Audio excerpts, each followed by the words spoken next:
நமஸ்காரம். பாவத் பாவகம் அப்படின்னா என்ன? பாவத் பாவகம் அப்படின்னா ஒரு லக்னத்திற்கு ஒரு உதாரணமாக ஒரு விருச்சிக லக்னத்திற்கு 8ஆம் பாவகம் அப்படிங்கிறது ஒரு பாவகம். அந்த பாவகம் அப்படிங்கிறது அதாவது அசிங்கம், அவமானம், ஏற்றத்தாழ்வு, மானவங்கம், உள்ளங்க விவகாரங்கள், வெளிஜனன உறுப்புல பிரச்சனை, அதே நேரத்துல பாத்தீங்கன்னாக்கா திருட்டு, சிறை, அவப்பெயர் எல்லாத்தையுமே கொண்டு வரக்கூடியது அப்படின்னு சொல்லலாம்.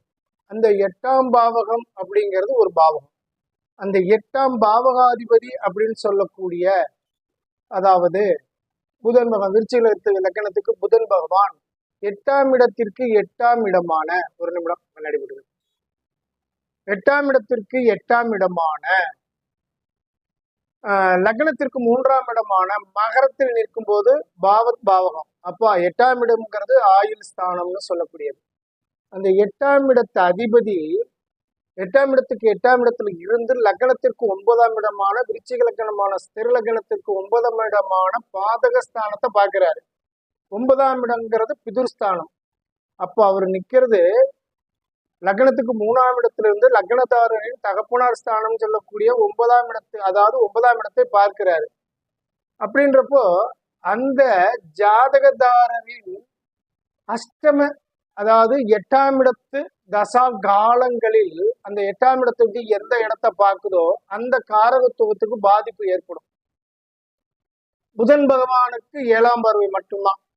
அப்ப 7ஆம் பார்வை மட்டும்தான் புதன் பகவானுக்கு இருக்குது அப்படின்னாக்கா அவர் 3ஆம் பார்வை 3ஆம் லக்னத்திற்கு 3ஆம் இடத்திலிருந்து லக்னத்திற்கு 9ஆம் இடத்தை பார்க்கும்போது அவருடன் அந்த மகர லக்னத்திற்கு அதிபதியான சனி பகவானும் சேர்ந்து அத்துடன் பிதுர்காரகன் என்று சொல்லக்கூடிய சூரிய பகவானும் இணைந்து லக்னத்திற்கு அந்த ஜாதகர் லக்னத்திற்கு 9ஆம் இடத்தை பார்க்கும்போது அந்த 8ஆம் இடத்தோட வேலைய அவர் எந்த இடத்துல இருந்து உட்கார்ந்து எந்த இடத்த பார்க்கிறாரோ அந்த இடத்துக்கு செஞ்சிருது. அப்போ அந்த தகப்பனாருக்கு ஒரு கண்டத்தை ஏற்படுத்துது.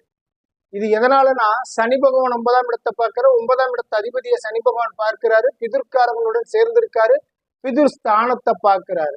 அவர் அட்டமாதிபதி லக்னத்துக்கு 8ஆம் இடத்து அதிபதியுடையும் சேர்ந்திருக்காரு. இது என்னன்னு கேட்டீங்கன்னா கர்மஸ்தானாதிபதினு சொல்லக்கூடிய சூரிய பகவானும் அந்த இடத்துல வந்து உட்கார்ந்துருக்காரு. அப்போ தகப்பனாருக்கு ஒரு கர்மம் பண்ண வேண்டிய கட்டாயத்தை அந்த கிரகங்கள் ஏற்படுத்துங்கிறது இந்த பதிவின் மூலியமா தெரிவிச்சுக்கிறேன். அடுத்த பதிவு என்னோட யூடியூப் சேனல்ல போய் பாருங்க, இதோட விளக்கம் தெரியும். ஓம் நமச்சிவாய், வாழ்க வளமுடன்.